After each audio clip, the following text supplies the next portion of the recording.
Premier League match day 5 is upon us, and we have very interesting matchups coming this weekend. We start off, of course, with the Merseyside derby where Liverpool entertains Everton, and later on in the day we have Manchester United playing at Old Trafford against Chelsea, and on Sunday we have the best of the best, right, in Arsenal versus Manchester City at the Emirates. Very interesting matchups. This is what we're going to talk more about in detail. Before we get deeper into it, please don't forget to like and subscribe. Leave a comment on the comment section. Let us grow the channel. So we start off, of course, with the Liverpool versus Everton derby, a derby which a lot of people would put very down among the derbies of the world. And one of those reasons is because Liverpool are always the one that benefits from this derby. Liverpool are the ones that gets the win, and this frustrates neutrals. You know, it's always maybe good or exciting between the two clubs, but if we go outside the fan base of both these clubs, a lot of people, neutrals in particular, always find it dull, you know. And what will happen tomorrow? Will it be the same as we know it, or will it get better?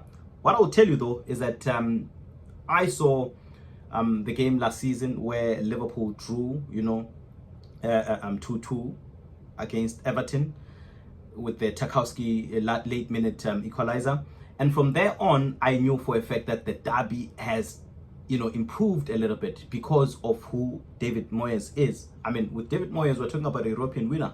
We know that he won the Conference League with West Ham a few years back, and we know that he usually improves his teams. And you know, with the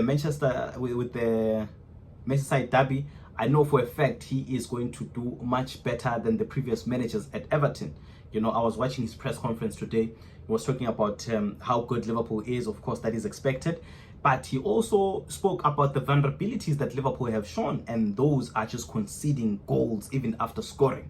So one thing for a fact is that when Liverpool scores, whether they score 2 goals or 3, Everton are going to fight to the death. And that's the reason why, you know, the reason why they're going to do that is because they have seen that whether Liverpool score 3 or 4, they are always going to lose themselves a little bit. And when that happens, Everton are going to be there to take advantage of that. You know, and Liverpool and Everton obviously defensively are good. You know, they also have Jack Grealish also, who knows how to create. He is going to be pivotal in that Everton squad. You know, that's what Grealish wants, actually. He wants you to depend on him. And when you depend on him, he is going to show you how good he is. At Manchester City, he failed because there's just, you know, all those players, they are too good. You know, they're not going to be dependent on him. And one of those reasons why we really didn't see, you know, the Aston Villa Jack Grealish that we knew and admired. But at Everton, I know he's going to come back to that old Aston Villa Jack Grealish. You know, them having him there is a plus. So there's a lot that's going to be expected from Everton, but knowing Arne Slot obviously is not going to take that game lightly. He is going to fight. You know, those players are going to fight too, because you see how they're looking forward to it. You see how their eyes beam, you know, in excitement in tomorrow's game. I saw an interview from Iketike, was talking about how the lads have been, you know, trying to tell him about how important that derby is tomorrow, and you can see how he is looking forward to it. So those players are going to bring on their A game. It's going to be exciting to watch, and there's going to be goals, I believe, and I believe that Liverpool are going to nick it though. They're going to win 2-1. Will they be able to score in the dying minutes? I don't think so. I think Liverpool are finally going to have to learn, you know, to score goals and defend them and not sleep in the game. Because if they do that, it's going to be really problematic. You know, we're not going to always expect to score in the late minutes of the game. Sometimes it doesn't happen. Sometimes luck is just not on your side. So if we are to improve and get better, this is what we need to do. We need to kill off the game as early as possible, and we're going to also have to defend with our lives so that we don't, you know, give the other team, the opponent team, a chance to get back at us, because sometimes it's not going to be as easy as we have made it seem to look, right? Then, of course, later on in the day, we have a United versus Chelsea game. United team that obviously have not been performing to their standards. There's a division among the fans. There are those that want Amorim to leave, but there are those that are just holding on to him. You know, they just want him to turn the tides so desperately. So coming into this game, obviously being at home, they're going to want United, of course, to win the game. And United are going to have to do it the most convincing of ways, because if they don't do it, then the ship keeps sinking, and I'm afraid that Amorim might just lose the supporters. Then of course there is Chelsea, who are in a similar position. They just drew their previous Premier League game. They also went on to lose against Bayern. Their fans are desperately, wanting to get all those disappointments behind them as soon as possible. And what better team to play against if not United? They'll be going into that game licking their lips, believing that they can take advantage and can actually go on to win that game. But looking at that game, I think that I think it can be a draw. I think it can be a draw. Of course, and Martinez also will be out of that game, but they still have, decent players. They still have decent players that can hit Chelsea. There's Mbeumo there. We saw how brilliant he was against Manchester City, even though they lost that game 3-0. But you saw how he fought, him and Diallo as well. And one thing that when I was watching the press conference, Amorim stressed out was that, look, this season we play a lot better than we played last season, which is something I've always commended them for this season. In the back of the 4 games that they played, you can see that United aren't really, they are bothered. The players are bothered. It means business to them. They want to make sure that they don't get bullied off the ball. They fight.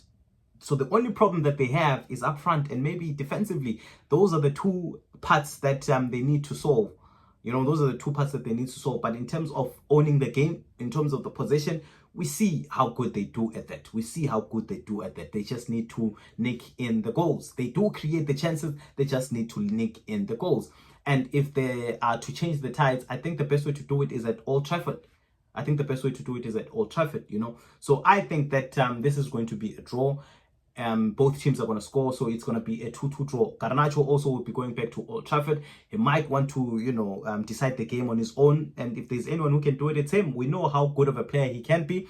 And if he is to put the final nail to the coffin, it can be him. So they are going to be very careful, United, going into this game. They're going to be they're going to have to be very, very, very careful if they are to get at least a point or 3.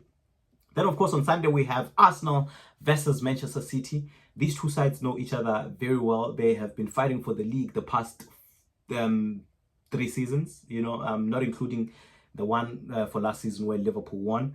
And, their matchups have always been interesting.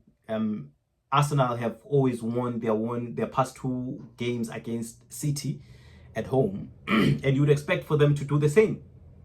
City, of course, this season aren't themselves. We have seen them how, they have just been all over the place, not understanding what is actually happening. But they won their game against United 3-0. A very, very, very interesting game as well. That one was at home at the Etihad. It was a derby, and they gave United a beating.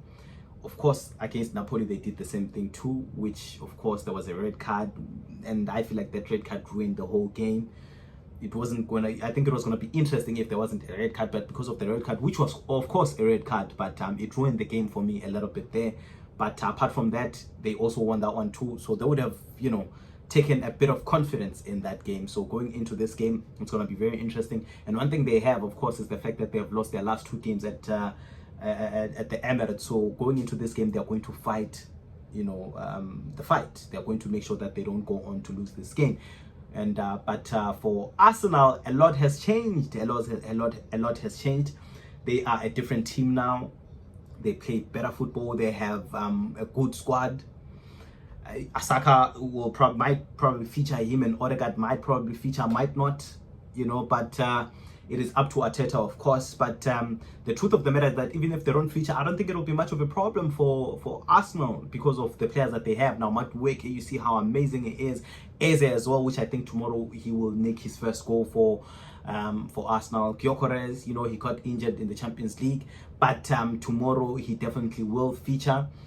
And I think he's going to score as well. So it's going to be very interesting. So it's finally Gyökeres versus Haaland. How is it going to end? It is something that we're going to watch tomorrow and see how it'll end. But if there is a team that will win, I think Arsenal will. We know how different they are at Emirates.